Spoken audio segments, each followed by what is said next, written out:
这点小病，只要我们白神医出手，自然药到病除。只不过，原来日日听曲儿，也能得这毛病。哎，你谁呀？在下苏昌河。哎呦，原来是暗河的大家长哈！失敬失敬，在下涂婉，乃是苏家主的朋友。名字不错，那你的兄长涂大爷，是不是叫涂早啊？正是正是。 家父先前觉得做大事图早不图晚，顾我大哥一出生便给他取了这个名字。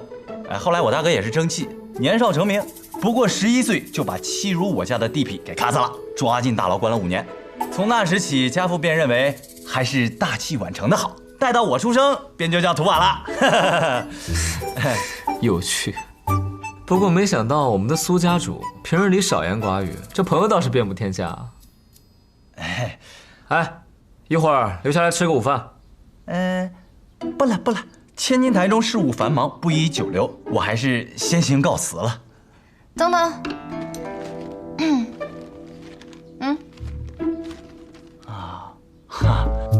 多谢神医。苏兄，大家长，先告辞了。哎，二爷，我送你。哼，他是不是也吃过你做的饭啊？怎么一听留他下来吃饭？ 就赶紧跑了，他是知道了你的身份，被吓跑的。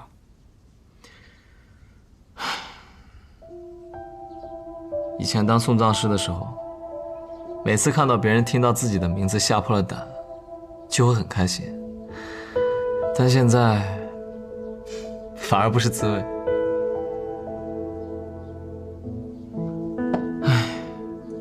哎，沐雨，这说明。 我是不是要变成一个狠儿了？谁以前说你是个坏人了？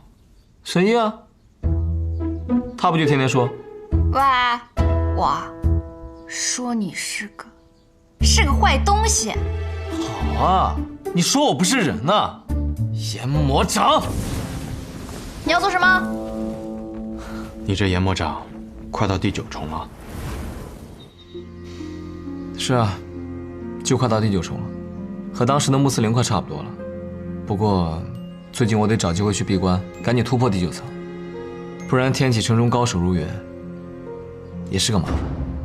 苏沐雨，我一直很好奇，是你比较厉害，还是苏昌河比较厉害？那自然是宇哥。啊，是你吗？我是大家长还是他是大家长？你是？那自然是我更厉害了。 当年老师说，若正常对决，我的胜机占9成，但一旦拼生死，昌河的胜机却是10成。你们2位的师傅是谁啊？我怎么从来都没有听说过？我们的老师不让提他的名字，不过这不重要，重要的是那句话。我明白那句话的意思，就是说苏昌河这个家伙打起架来不管不顾，而苏沐雨呢，则是处处留情。 所以啊，苏沐雨是必死无疑的。哼，怎么？如果真有一天苏沐雨一剑把我杀了，就不能因为是我于心不忍吗？老师说完这句话，不是还补了一句吗？补了什么？这就不重要了。今天鹤羽药庄开张，我送了一份大礼。不会又是什么传家玉盆吧？说我们是盆儿。 白神医有点不礼貌哦。穆家主，雪薇姑娘，你也来天启城了？雪薇一身奇毒被去除之后，就回暗河休养了几天，如今已无大碍，就来天启城帮忙。可我已经不再是毒花了，还能为大家长分忧吗？我觉得是不能的。不过青阳所说，你在阵法上的造诣不弱于毒术。阵法？我不会阵法。啊？ 大家长，你是不是没听清楚啊？我说的是我会布阵，而雪薇她身上的奇毒虽然已经解了，但是她仍然是我们穆家最懂毒的人。她的毒术配上我的阵法，便是送给神医最好的礼物。所以，不管怎么样，雪薇姑娘都是要和你一起来天启城的，对不对？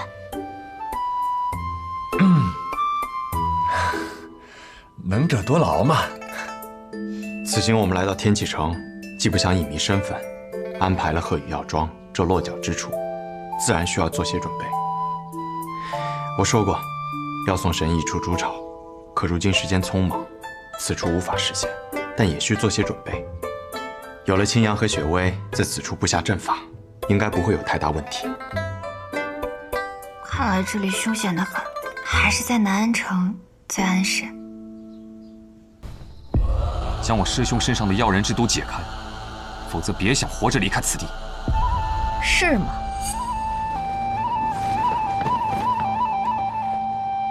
苏家主，看样子有人是看不到我。穆姑娘，玄武使，你遇到麻烦了。希望苏家主能助我一臂之力。看来今夜有2块上好的磨刀石。诡异夜鸦，我很不喜欢旁边这位唐门条主，但我更不喜欢你这个肆意玩弄人命的家伙。神医说了，若是有机会见到你，便让我替药王谷除掉你这个叛徒。看来你很听我那位小师叔的话，但你想取我的性命，可没这么容易。去吧。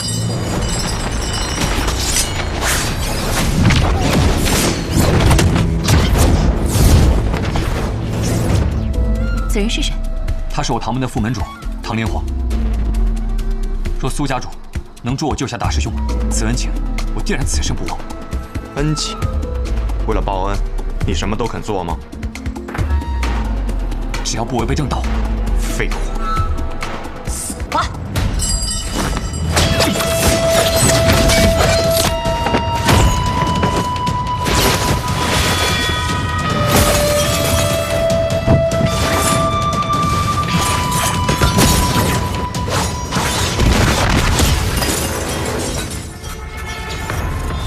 春水剑法，朝射。宇哥，为何不用18剑阵？唐念月想要救下他，而不是杀了他。18剑阵是杀人之术，无法救人。雨墨，先困住夜鸦。牵住之阵，起。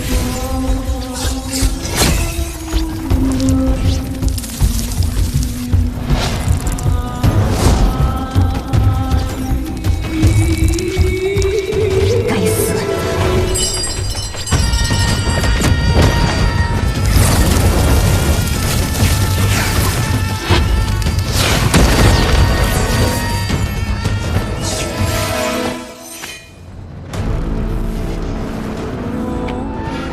师兄并未练过这毒杀掌，是从雪薇身上引走的毒。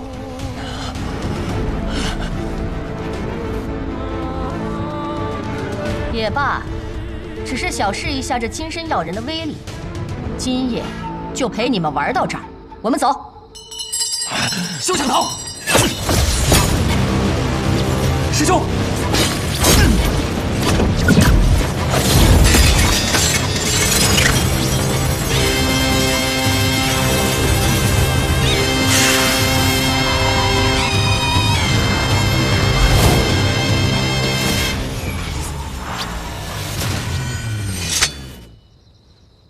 幸亏有白神医这条小蛇。该死！你方才已经看见了，就算你能找到叶阳，也无法从他的手中救出你的大师兄。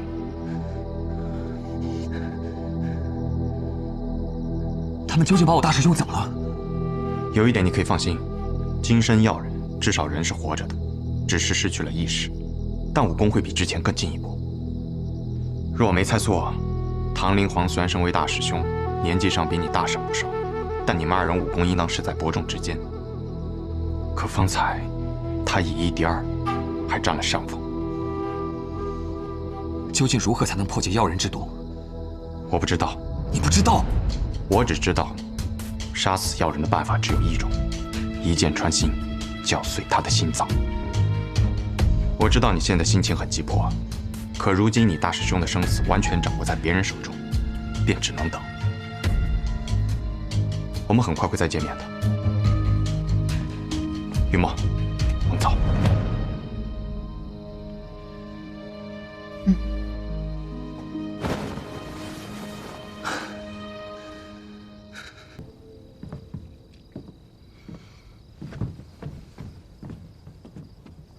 回来了。回来了。看起来颇有几分狼狈啊！遇到了什么高手？唐门，唐灵皇，未来的唐老太爷，他终于现身了，那确实不好对付。哎，不过，他怎么会对你动手？他被做成了药人。什么？唐灵皇居然被做成了药人？一个天境高手，居然被做成了药人？传说中最完美的金山药人，居然真的被他给制成了。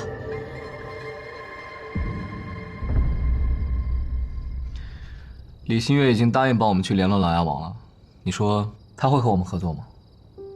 毕竟他应该很讨厌我们才对。他建立天启内卫司，就是觉得影宗这样的影子不该存在。他喜欢光明正大，但我们似乎和这四个字没有关系。我们已经不再是从前的暗河了，他会来见我们的。世人的偏见是很难根除的，你就这么有自信？他是琅琊王，若他的眼光和世人一样，那便代表着我们也选错了合作的对象。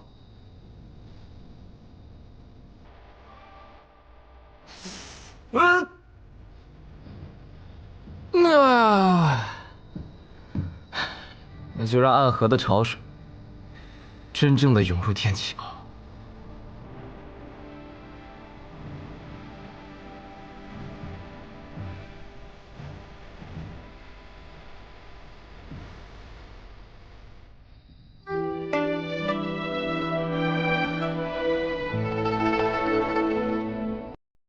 老师教导过我们，夜晚行走在这样的街上是一件很危险的事。其实你们睡着的时候，我经常一个人在夜里行走。南城的夏风很舒爽，我很喜欢。我知道，赤日几时过，清风无处寻嘛。唉，怎么了？连要走了才发现，一直没有好好仔细瞧瞧这座城池，真是熟悉又陌生。哦，对了，白日里我路过糕点铺，才想起给白神医买过那么多次桂花糕，自己却没吃过，我就买了2块尝尝。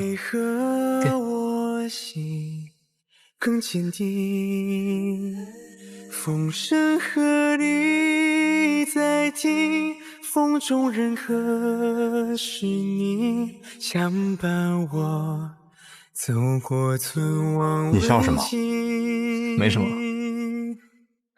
我只是忽然想到，我们认识20年，这好像还是我们第一次这样悠闲地走在夏夜的枫林。一边吃着桂花糕，一边说着一些漫无边际的话。好像是的，或许这便是行走在阳光下的感觉吧。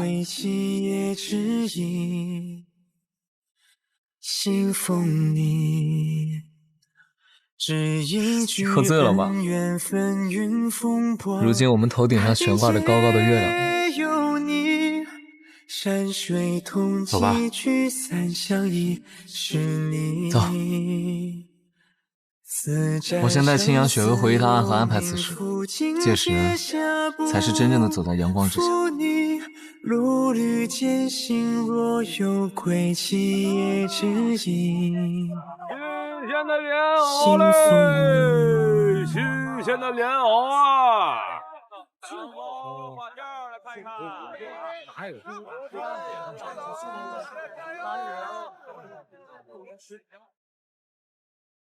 苏沐雨，我们的苏老板怎么不见了？他有事要处理，已经先回暗河了。原来如此，难怪他近日忽然变得面目可亲，原来是要走了。让开！认真说来，我们已经间接的打过很多次交道了，但这是我们第一次真正意义的相见吧。影宗宗主，易卜先生，你是暗河的大家长，苏昌河。正是。暗河打杂人苏昌河，奉苏家家主苏沐雨之命，在此留下你的姓名。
即便知道对方所有的情报又如何？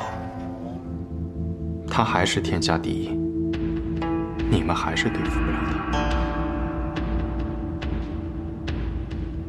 他。你方才放下的那一个卷轴，值100两黄金。你还没走？爷爷让我留下来，他说你或许需要我的帮助。我不要你的帮助。你想看的东西，我可以帮你寻到。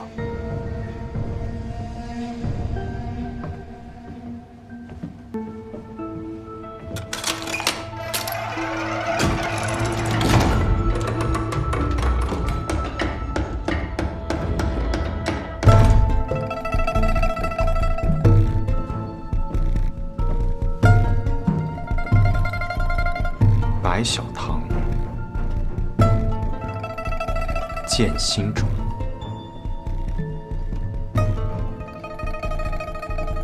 暗河。是的，暗河的情报全在这里。我猜，这便是你要寻找的东西。但我也不确定你要找的这里是否都有，毕竟影宗不是万能的，不然天下白小就不会是白小堂了。这些都需要密石才能打开，而密石藏在我阿爷家中。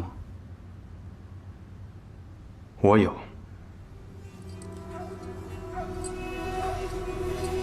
看来你早就做好了准备。我曾以为，只要拿到这2把钥匙便能得到答案。后来发现，以影宗的态度，必然不会让我们进入其中，反而还会暴露目的，而被他们以此要挟。于是我和昌河便提前制定了这个计划。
看来你找到了自己想要的答案。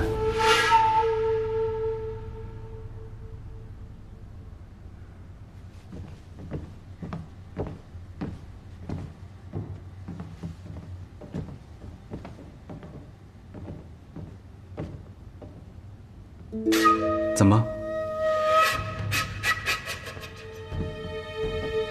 落了些东西，在这儿等我。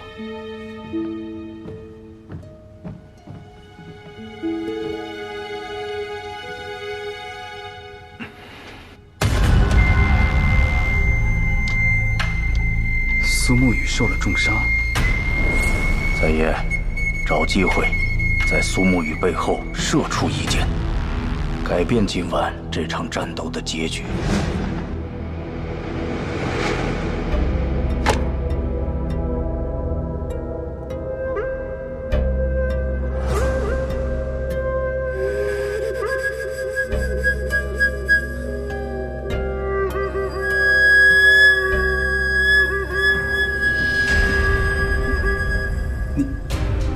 你去寻了什么东西？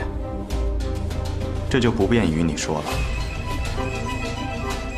把这栋楼都烧了吧。烧了，整栋楼。对。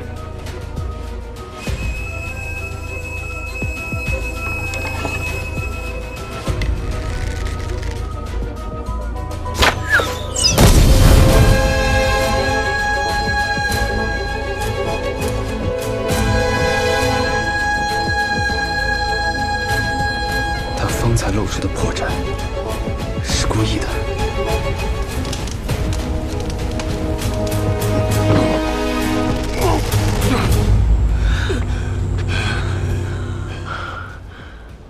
不愧是影宗宗主，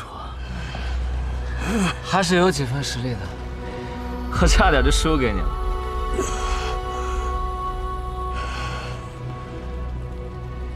一切终于都结束了。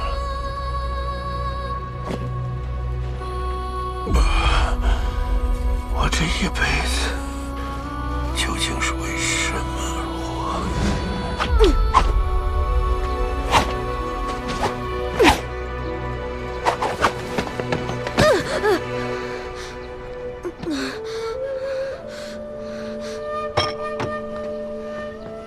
起来！你这个懦夫，将来要怎么样重振影宗？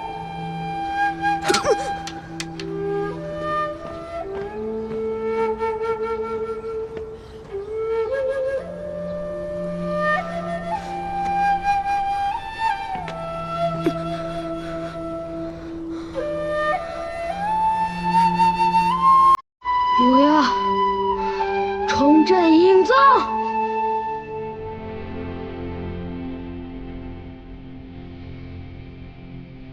我不是什么有影宗复兴的希望，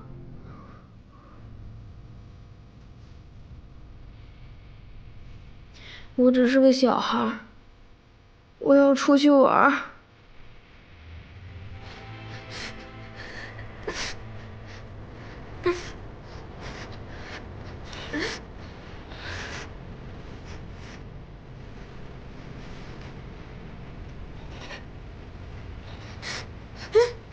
少宗主，老宗主已死，请少宗主接任宗主之位，重振影宗。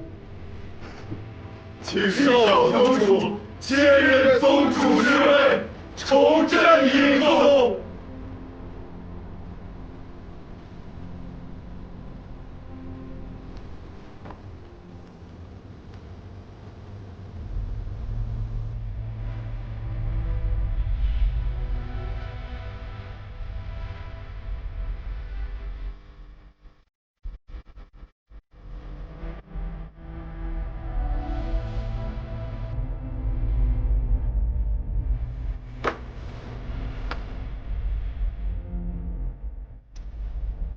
从那天起，我成为影宗有史以来最年轻的宗主。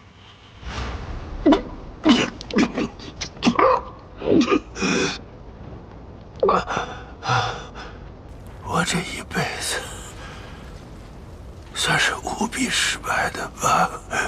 影宗不仅没有振兴，还在我的手中彻底消失了。我还失去了我的徒弟和我心爱的女儿。我听说临死之前的回忆会像跑马灯一样在眼前闪过。我看你发了许久的呆，也是在回想自己的一生吗？别想了，看着我。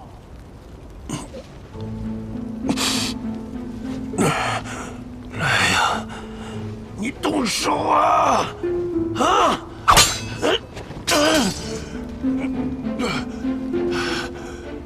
告诉我，天启城中知道暗河和影宗关系的都有谁？怎么？你是想把他们都杀掉是吗？是又如何？你觉得我杀不了你，可我不还是把你们都杀了？放心吧，如果让人知道，在江湖上恶名昭著的杀手组织背后竟是朝廷所控，那会引起天下的恐慌吧？知道暗河和影宗关系的，也不过是寥寥几人。寥寥几人便是友人。告诉我他们的名字，我可以留你全尸。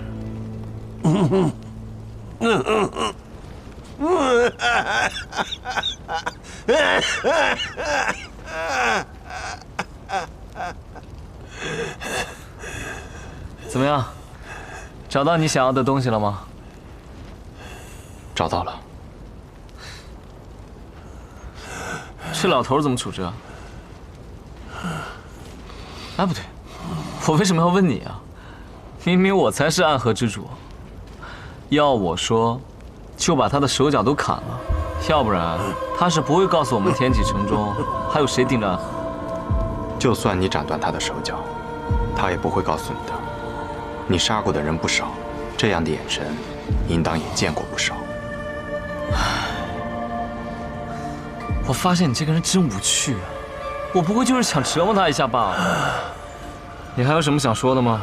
秉承这最后一点的良知，我愿意听听。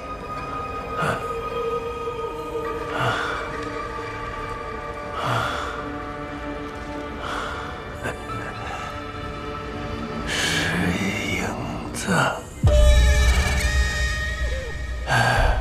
便一生都是影子。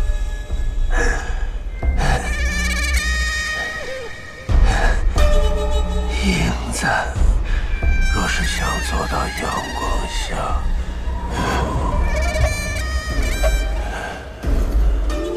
便只能消失。你们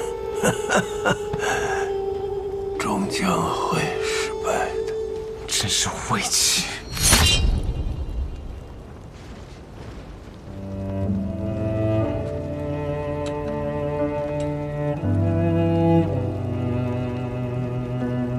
苏沐雨，今天我们也算是大获全胜，我请你到碉楼小筑上去喝上一杯。我们烧的不仅仅是影宗，还是明面上的国丈府，得立刻离开天启城才是。影子若想走到阳光之下，便只能消失。那影宗不再成为影宗，而拥有了国丈府的身份，这是不是就是所谓的影子到了阳光之下？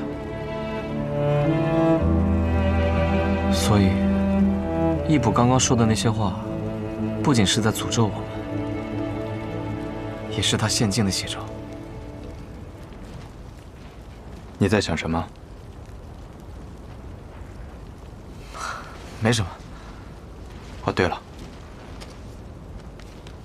这个给你。这是什么？你的内阁放着这些，我没有看。你不是一直不记得小时候的事吗？看看这上面写了什么。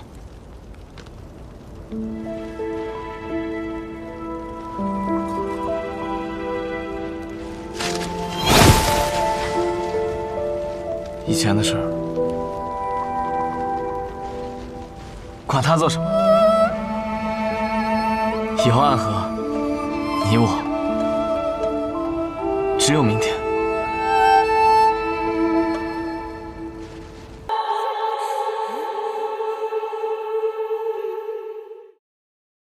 再好喝的酒，带着愁一喝，也会变得很苦。你是何人？烦请将外头那些客人散了吧，明日去王府找管事报销今日损耗即可。是。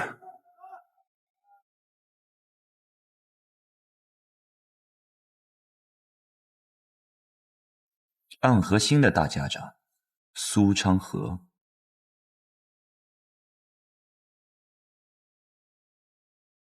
你很自信。人的野心自然要足够强大，才能有战斗一生的欲望。而对于我们杀手来说，能杀掉世上最难杀的人，就是我们最大的野心。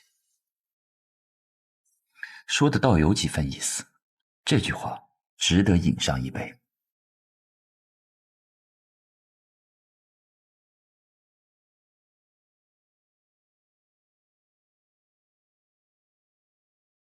只是我没想到，世人口中万丈光芒的琅琊王，会独自一人坐在这酒馆中喝酒。你很孤独，我跟了你许久，你身边才是真正的无一人。因为今日的你，刻意让自己不被别人发现。哦，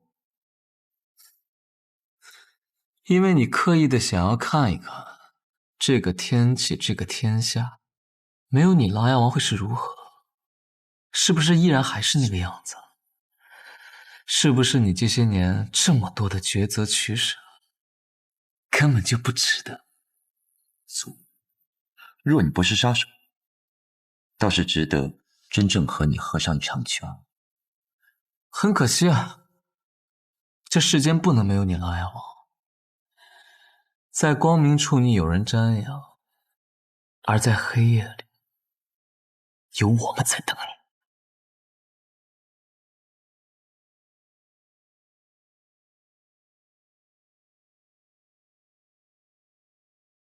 在天启城，我可许久没有打过架了。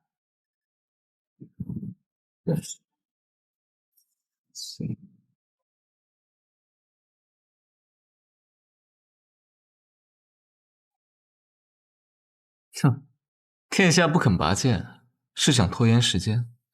是我忘了该如何出剑了。忘了？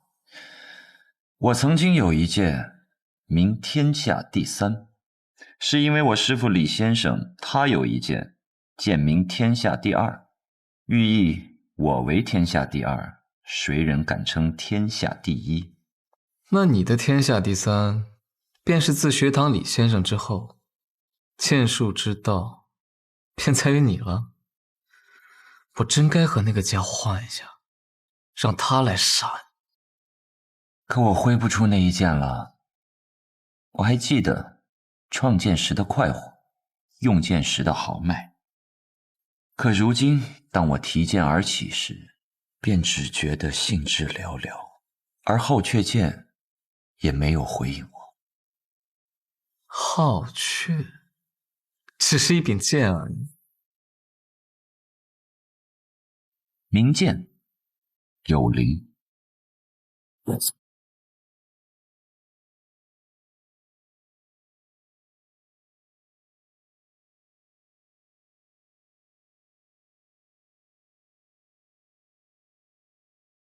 你这一剑虽然有包容万象的宏伟，但对于我来说却是空洞苍白。因为你的剑意之中有着太多的仁义宽宏，而少了能真正置人死地的杀心。这样的剑，我不怕。因为世人眼中的天下，从来都没有我的容身之地。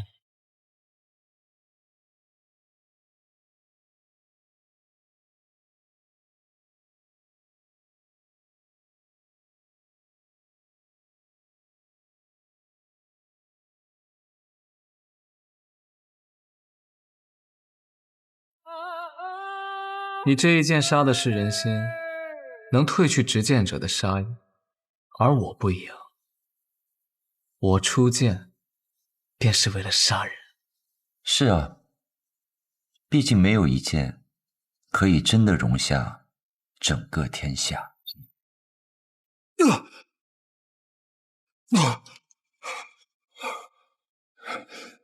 大家长，拦不住。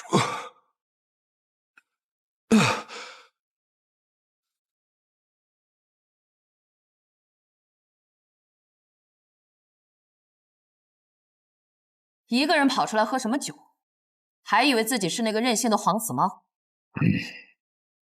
心月姐姐，天启四手，青龙使。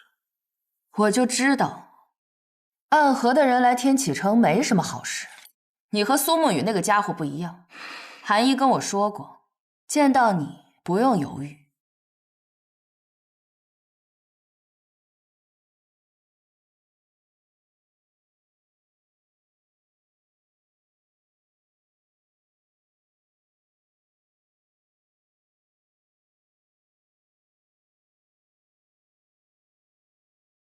见信主心价万千，是比我还机智的杀人役啊！看来是我这万千星剑的威压还不够，让你竟然还有时间说话。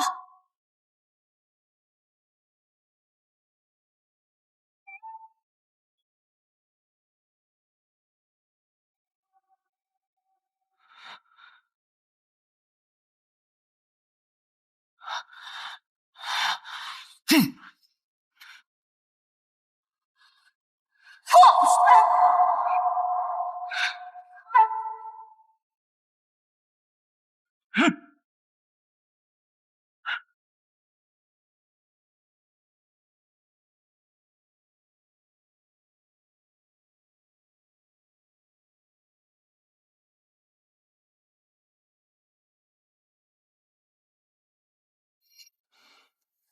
是你，不错，是我。就算你来了也没有用。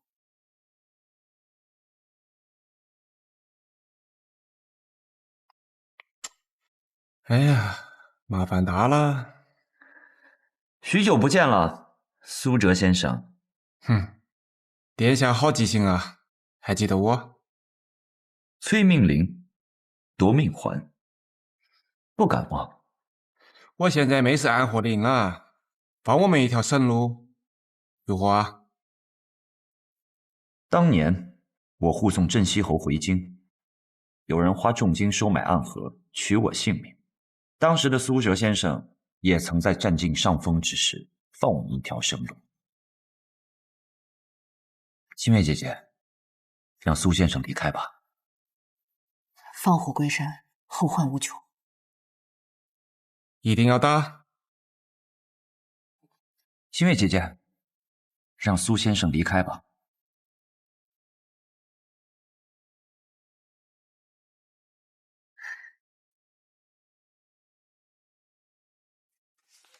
苏沐雨厨艺不行，倒是挺会挑的。这饼子不错。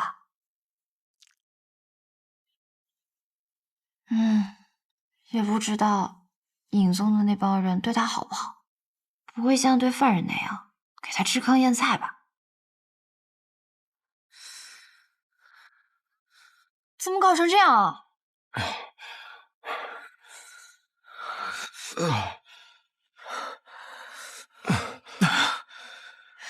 这是怎么回事啊？先救尹，其他的等再讲。这两个人看起来都快死了，先救谁啊？先救头，先救头，我没事。啊，不对，我还撑得住。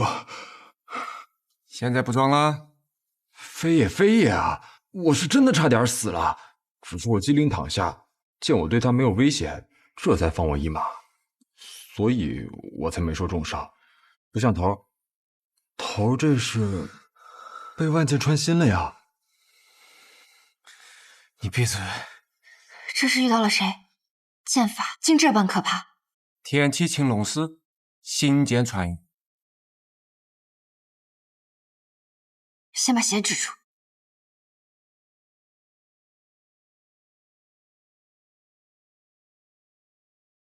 还真是个坏坯子！我都这般惨了，神医你还骂人呢？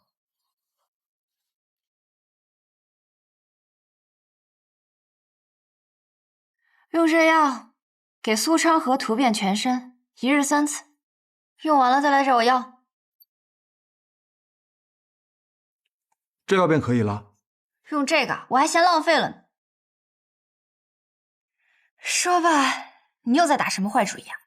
把自己弄得这般凄惨，看看起来唬人，但实际上一点内伤都没有。搁我这儿演苦肉计呢？嘘。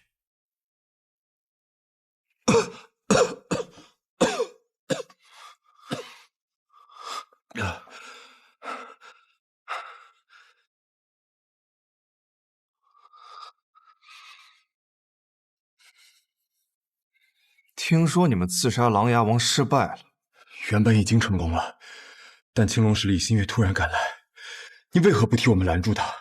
我也不知你们今日会在碉楼小筑中动手啊！废话，机会稍纵即逝，哪有时间提前知会你们？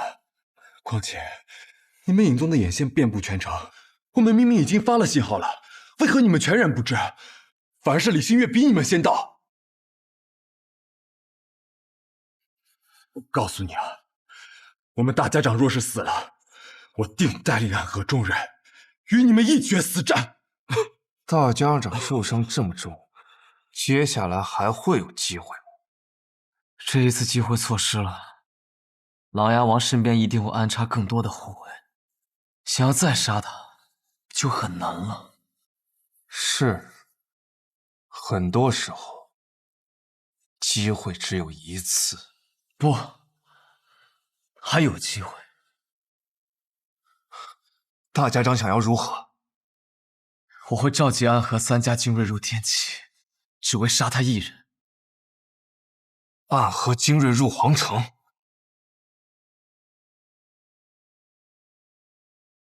相信我，不会有任何人察觉到。等他们察觉到的时候，就已经死了。我今日已经拿出了我的诚意，也希望易宗主拿出他的诚意，派出足够多的人手前来相助。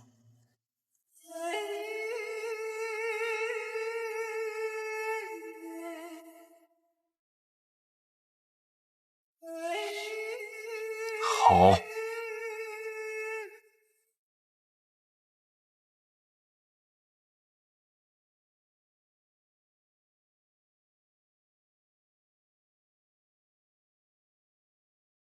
我明白你的这步棋了。一个苏沐雨，一个你，即便再强，但进入这浩大的天启城中，也只不过是一粒石子砸入了池塘中。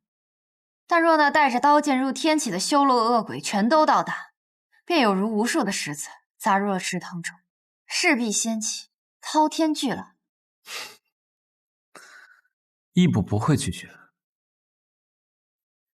因为他没有任何理由要拒绝。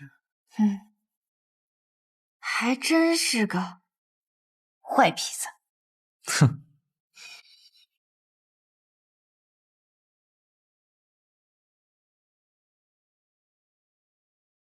大师，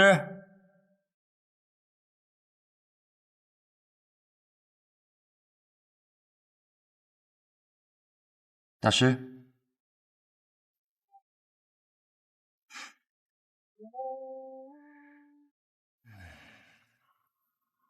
大师，别睡了，大师。王爷呀，哎呀，抱歉呀，一路行来略感疲惫，睡着了。望喜大师和忘忧大师还真是不一样啊。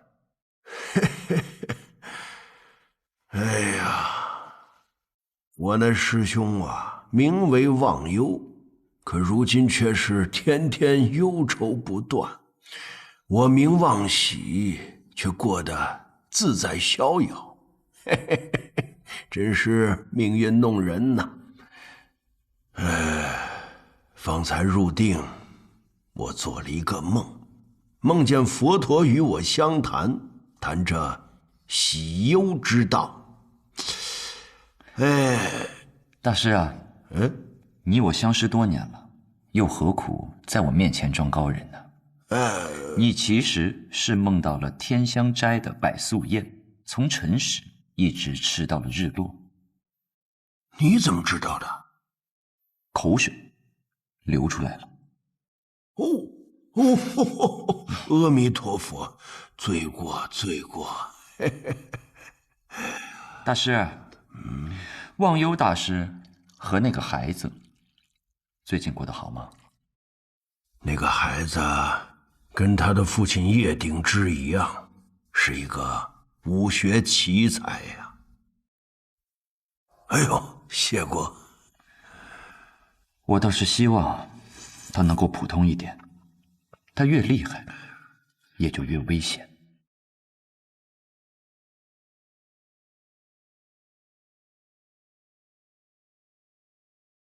苏先生，我以为我们那次相见，就是我们最后一次见面了。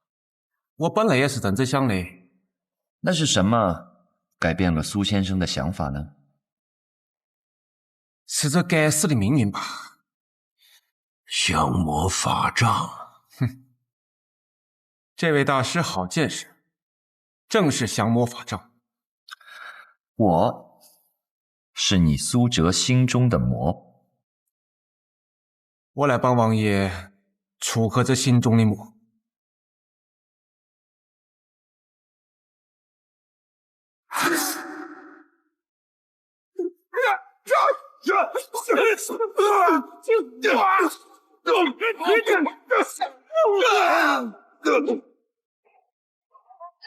哪儿来的贼，竟然连琅琊王也敢杀！依我看来，这些恐怕还是熟人。二和，还不出去！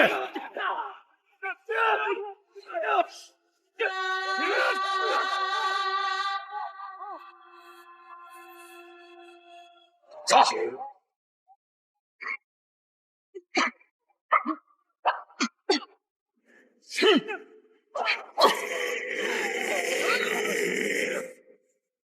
怎么回事？就来这么点人？绝对是你们多派些。大家长在上次刺杀琅琊王的行动中身负重伤，我等需要留下足够的人手守卫大家长。你们知道我来此处不会带多少护卫，所以觉得这是杀我的最好时机。我们从来都不觉得能够杀死你，杀你的代价太高了，安和承担不起。那为何我们又在此处相见了呢？我刚才不是讲过了，都是那该死的命运啊！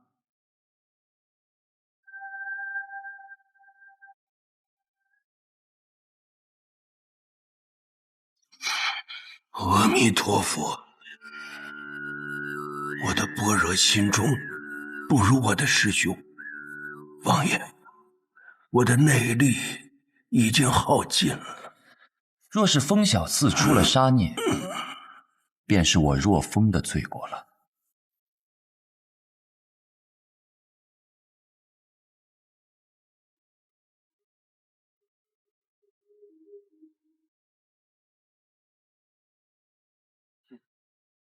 让我见识一下这传说中的列国剑法——天魔16舞。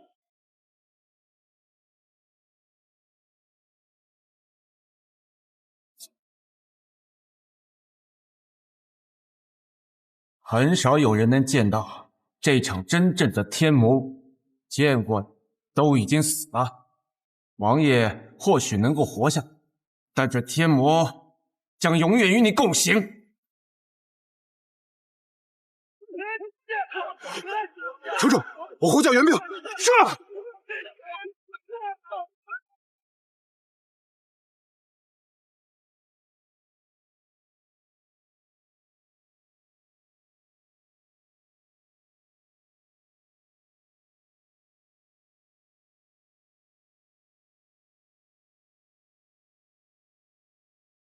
玉，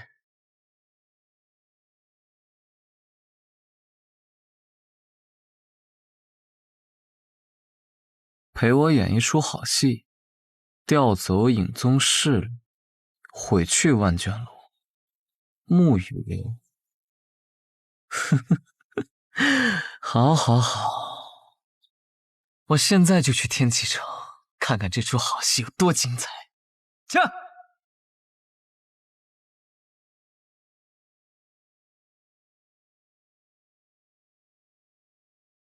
进来。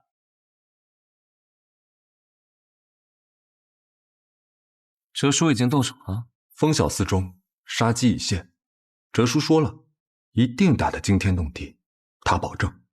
那传天杀令下去吧，真正的刀也该出现了。属下等这一日已经等了许久了，打完回家。天启城没有意思吗？我猜苏沐雨就算是在隐喻之中，也会觉得别有一番风味。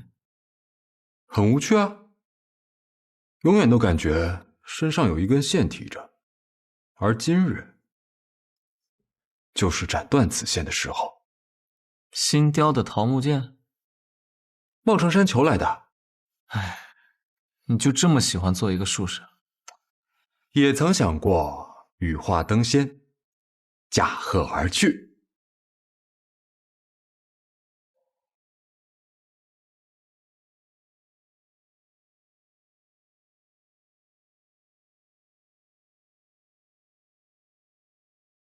宗主，苏哲借奇刀带领了一众杀手，在风小寺埋伏了萧若风，但是看起来还是敌不过琅琊王的人，这就是引宗众人的求援信号。再派些人手上风小寺，让万卷楼那批营卫也过去，不要再袖手旁观了，直接动手。若是暴露呢？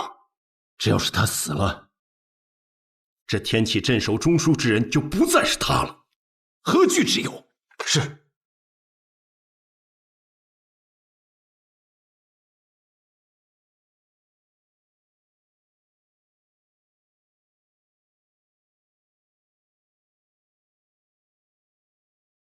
小神医，没想到我们又见面了。能再一次见到穆大美人，贺华也很高兴。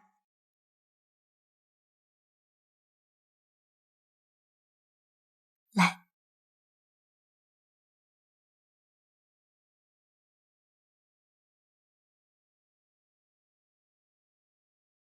这个小家伙一会儿能找到苏沐雨吗？那就要看我和沐雨的默契了。毕竟一起经历过这么多次生死。那若是没有默契，岂不是一切都功亏一篑了？如果真的证明了我们的默契，小神医可会多想。穆大美人，你怎么也和大家长一样开我玩笑？我们不是你想的那种关系。明白，都是朋友，好朋友嘛。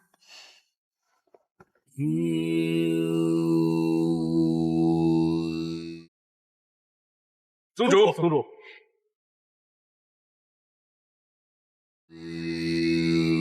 宗主，这里可有异常？这里并无异常，请宗主放心。不错，你做得很好，多谢宗主夸赞。好了，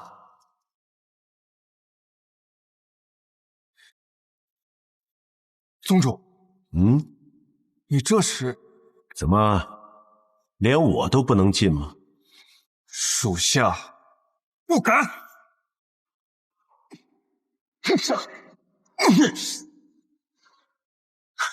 大胆！你还装？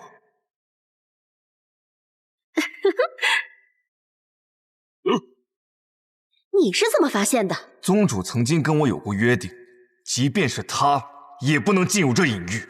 就算现如今宗主必须要进去，他也一定会跟我提起这个约定。可你方才来时，却似乎这件事情从未发生过，所以你定然是人假冒。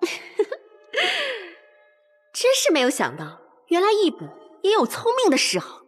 隐域如今的守卫换成了鹰眼团，就算以我们三官的身份，也没有资格越过他们进入其中。那我便换张脸，义捕应该也难以想象会有人胆大包天，用他的身份混入其中吧。哼。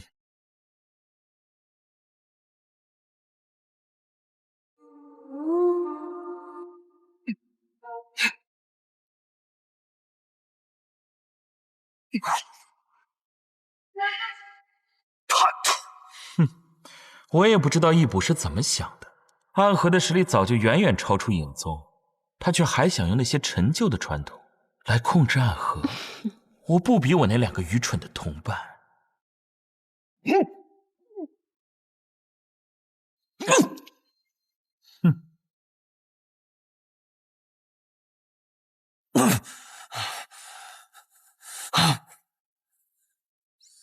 你背叛我们！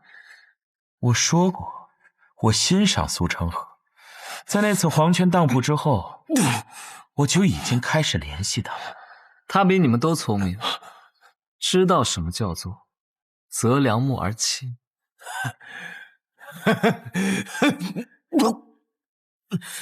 你们不可能赢的。哼，你有没有想过一种可能？今日即便是苏沐雨被抓，也不过是一出请君入瓮的好戏。不过入这瓮关的不是他苏沐雨，而是影宗。你什么意思？我们就算抓了苏沐雨，又要耗费多少人力去看守他？若是让他闯出我们的牢狱，又要耗费多少人力去阻拦他？届时的影宗，也就是任人鱼肉了。你话太多。文英，看清楚他的模样了吧？不是多么值得去铭记的长相，勉强记住了9分吧。很好。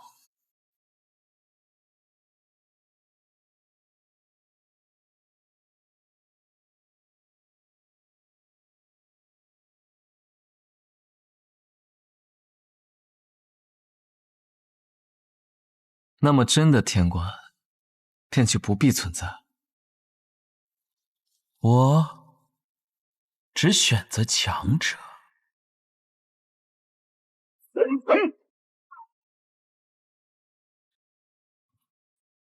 这阵法是星辰北斗阵，这个阵法的杀人本事一般，但是困人本事却是世间阵法中数1数2的。有本事便来破阵！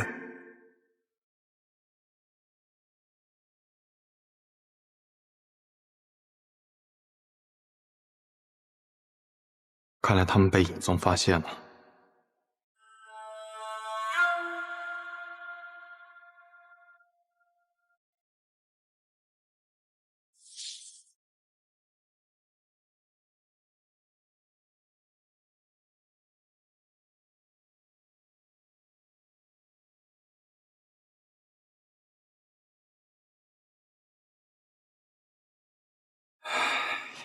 有点恶心。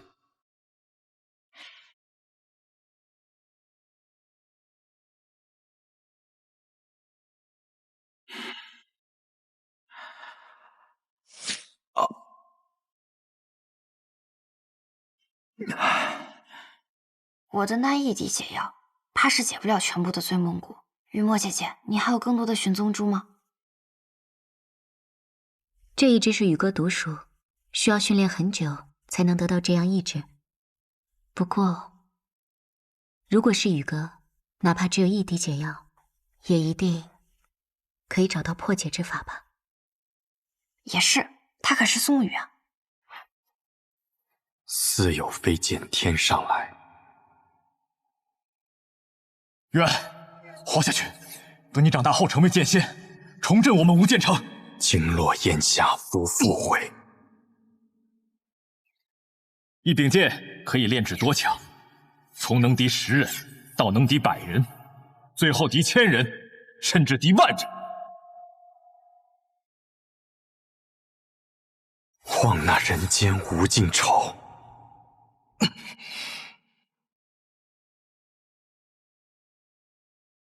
再看来时，当空穴。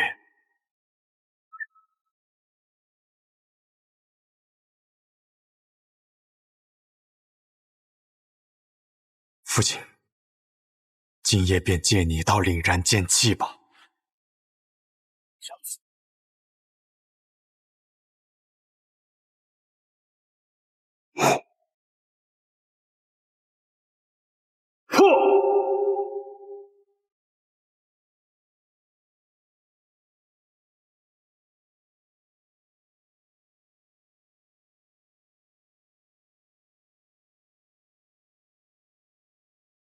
能接住我的剑，你很不错。我能看出来，你不知是受了伤，还是大病初愈，真气很不稳固。但是下一击七星连珠，你一定接不住。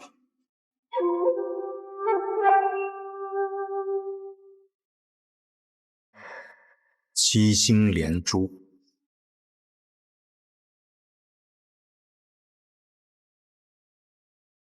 这是我祖传的剑招，杀死过5个乱世之王，用来对付你一个暗河杀手，这是你的荣幸。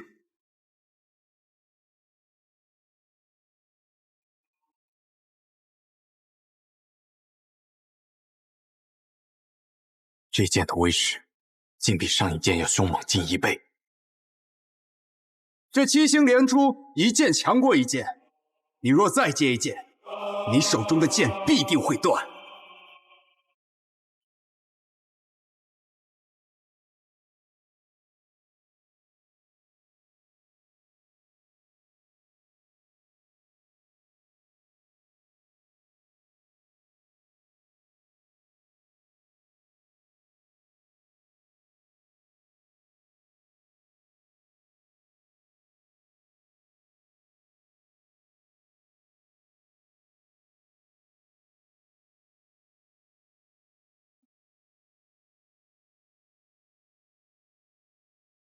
这是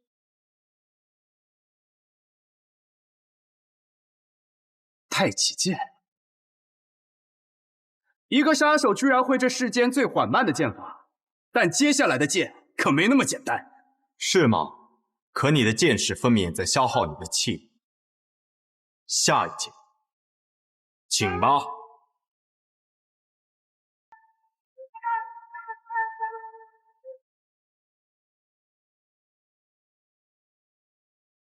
我还剩最后一剑，而你必死无疑。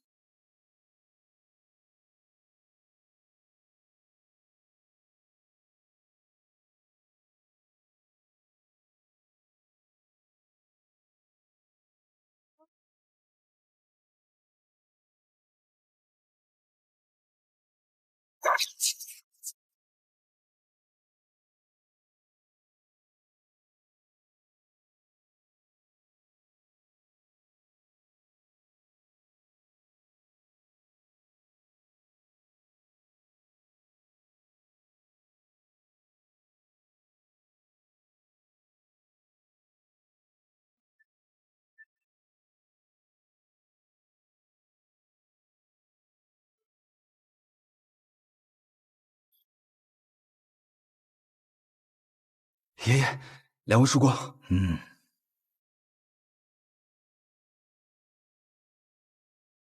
来了。是责怪我来晚了？你二人便是暗河现在的掌事人？哼，看起来很是年轻啊。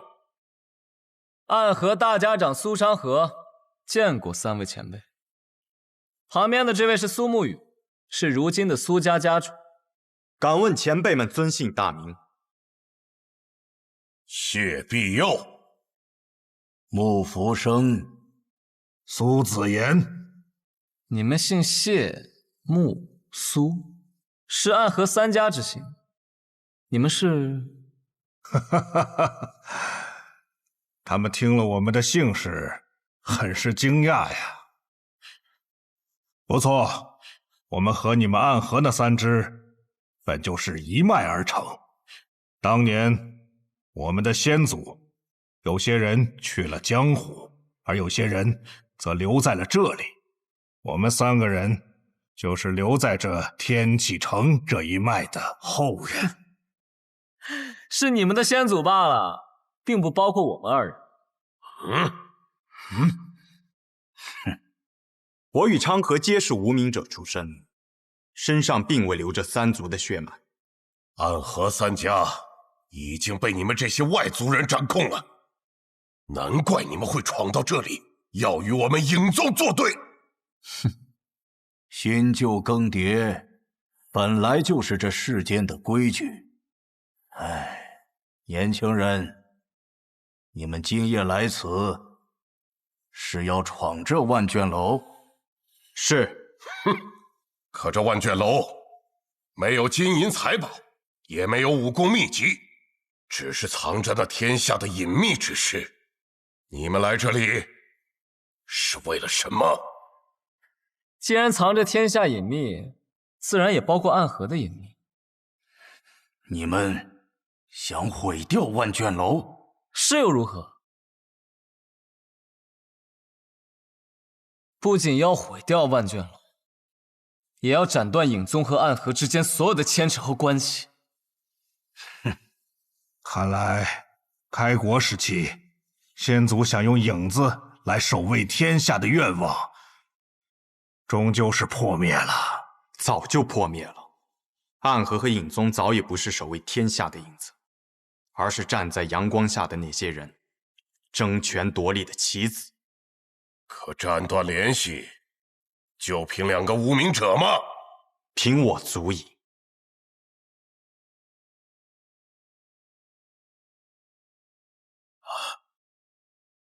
18禁阵，哼，那便让我来会一会。荣幸至极。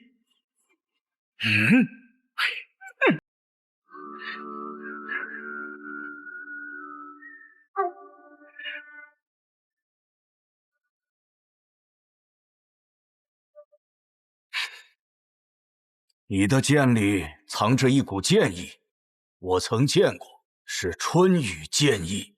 小子，你究竟是谁？我是暗河的苏沐雨，亦是无间城的孤魂野鬼。无间城城主卓雨洛是你什么人？他是我的父亲。这么看来，的确有几分相像。这无间城的城主竟然还有后人，而这后人竟然还成了暗河的无名者，哈哈哈哈，着实有趣啊！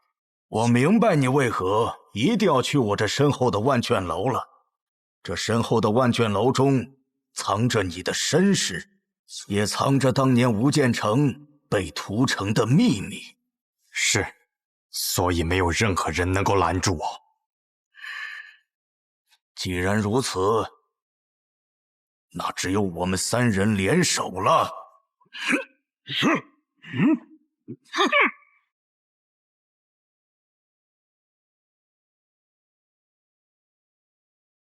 你们真不要脸啊！居然想3打1，那就由我来会会你们。长河，你先退下。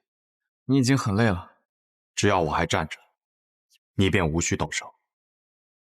虽然同为3家之姓，但他们在天启城中养尊处优，一代又一代过去了，他们早已不再是黑暗中的影子，而是光芒之下的世家贵族。杀人这件事，离他们已经太远了。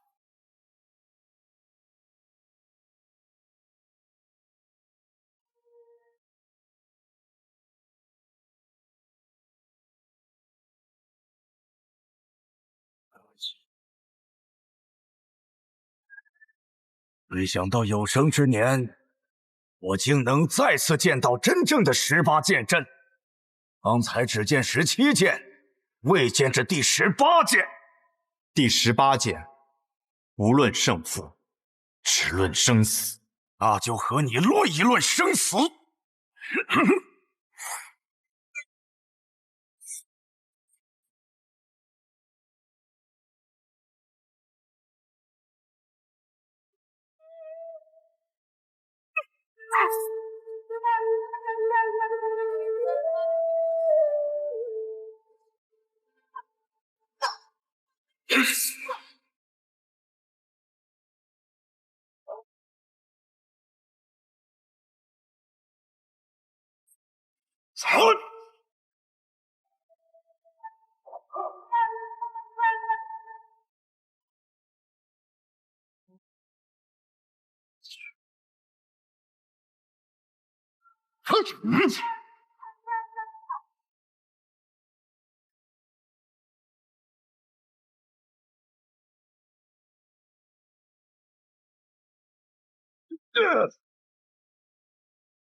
若非我们三人合力，你必丧身于此。你们走吧，我不想再做一个杀手，暗河的子弟们也不想了。说的不错，但我觉得18剑出不应再留活口。我与昌河虽是无名者，但我们有同伴和你们一样，姓着一样的苏，一样的谢，一样的穆。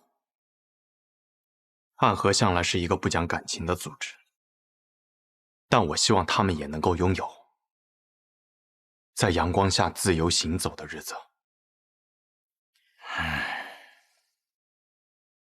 我们本来就是一体的。影宗统帅暗河三家，同时在天启城也供奉我们三家。别的我不敢向你们保证，但这一点一定可以。从今以后，不再有影宗。你们从这里退去，不会有任何人找你们麻烦。哼！有些事物终究是要改变的。我们终将踏到暗河的彼岸，彼岸之处不应只是长夜，还应有光明。好，老夫很欣赏你。府上，够了。义卜并不是值得追随的首领，这一点我们三人早就知道。而且天启城中，如今是琅琊王所率领的天启四守护占据主导之位，影宗早就已经失势了。与其跟着他死，不如另谋出路。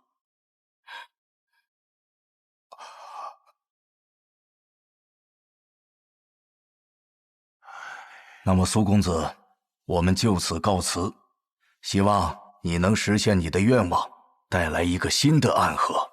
暗河已经是新的暗河，只是世人心中的暗河还未曾改变。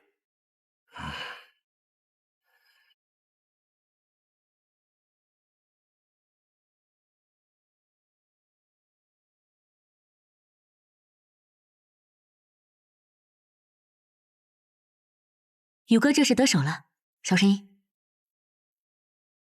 此处应该没有别的变故了，你先去客栈跟他们会合。那你呢？此件事了，我该去处理我的私事了，就不回去了。好，穆大美人，你注意安全。告辞。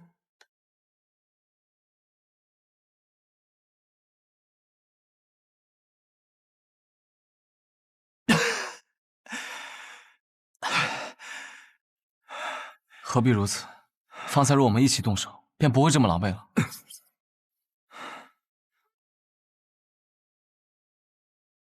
方才若你动手，那便真是至死不休了。很久没有见你出第18剑了，按理说你这18剑阵全出，可就只死无生啊！你竟然还放过那些老头子一命。要我说杀了就杀了，反正一切都要推倒重来。有些东西可以推倒重新来过，有些东西不可以。比如这万卷楼，便要彻底毁去。昌河，留给你的对手快到了。对于他，我可以不论生死了吧？一切由你。得嘞。